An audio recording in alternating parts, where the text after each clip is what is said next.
कैसे हो दोस्तों, और हार्डवाइजर में आप सभी लोगों का स्वागत है। मेरा नाम है प्रतीक और इस वीडियो में हम लोग बात करेंगे एक 80,000 रुपीज़ के पीसी बिल्डिंग गाइड के बारे में।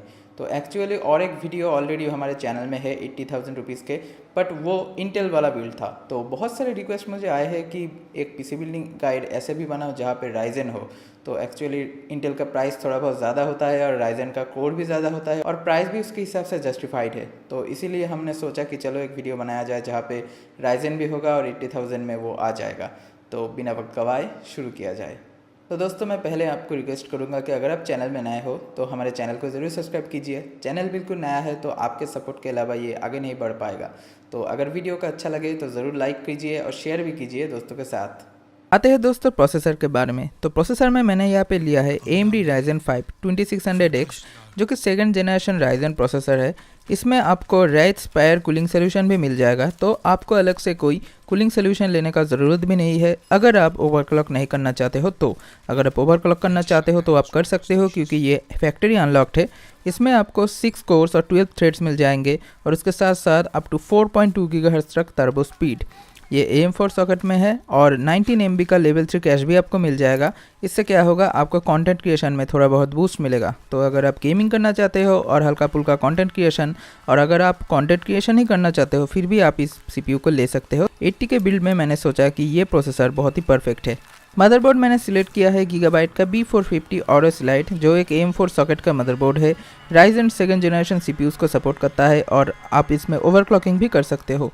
ये 64 GB तक मेमोरी सपोर्ट करता है और इसमें 4 DIMM स्लॉट्स है, जो कि डुअल चैनल मेमोरी भी सपोर्ट करता है।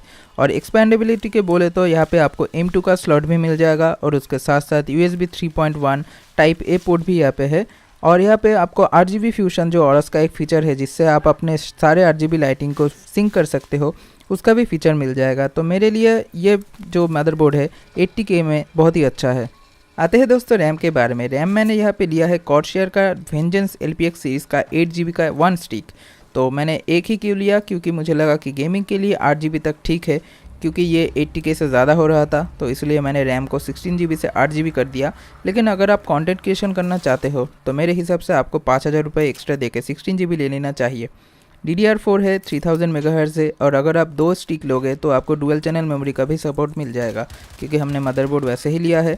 मदरबोर्ड में 4 DIMM स्लॉट्स है, तो अगर आप चाहो तो रैम को यहाँ पे एक्स्ट्रा ले सकते हो। और मैंने 8 GB ही लिया है क्योंकि मुझे लगा कि गेमिंग के लिए 8 GB सही है और ये बजट में भी आ गया था।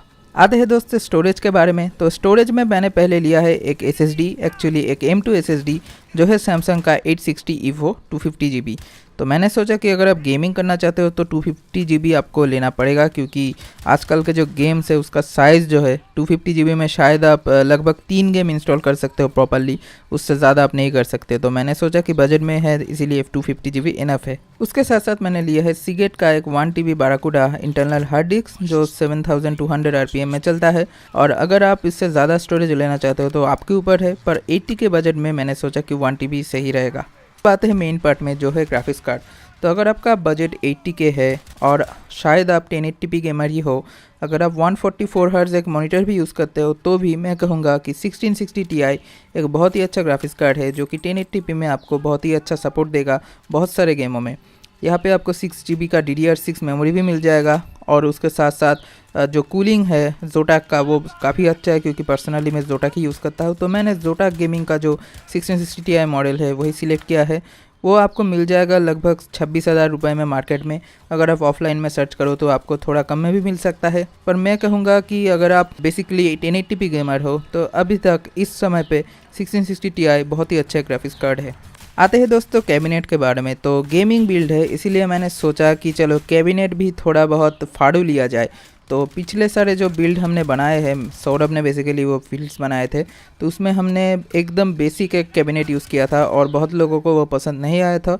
तो इस बिल्ड में हमने सोचा कि चलो कैबिनेट में थोड़ा बहुत RGB डाल देते हैं, क्योंकि गेमर्स के लिए RGB भी बहुत इंपॉर्टेंट है। मैंने लिया है डीप कूल का मास्टर X55 एड्रेसेबल RGB, जो एक मिड टावर कैबिनेट है। उससे साथ साथ साइड में टेम्पर ग्लास आपको मिल जाएगा। यहाँ पे 7 फैन एक्सपेंशन स्लॉट्स है और बेसिकली ये मुझे पर्सनली बहुत पसंद है।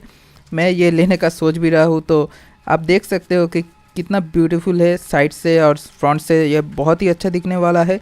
और अगर आप वाटर कूलिंग करना चाहते हो तो आपको यहाँ पे 360 रैट का भी सपोर्ट मिल जाएगा, और उसके साथ साथ केबल मैनेजमेंट में भी आपको कोई दिक्कत नहीं होगा, क्योंकि यहाँ पे एक शील्ड है जो आपका जो एसएमपीएस है उसको ढक के रखेगा। तो आते हैं अब पावर सप्लाई में, जो है कॉर्सियर का TX 650M एसएमपीएस, जो एक 650 वाट का 80+ गोल्ड सर्टिफाइड पावर सप्लाई है।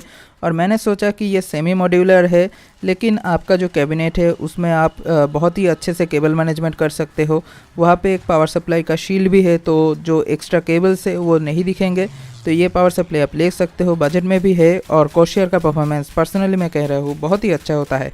दोस्तों ये था एक 80,000 रुपीज़ का पीसी बिल्डिंग गाइड। तो यहाँ पे मैंने थोड़ा RGB का भी इंक्लूजन करना चाहा है, तो उम्मीद है आपको अच्छा लगा होगा। अगर वीडियो अच्छा लगे तो लाइक कर दीजिए, अगर अच्छा नहीं लगे तो डिसलाइक भी कर दीजिए, और उसके साथ साथ कमेंट सेक्शन में हमें बताइए कि कैसे कैसे हम लोग और इम्प्रूव हो सकते हैं। तो आज के लिए इतना ही, आपसे मिलते हैं अगले वीडियो में।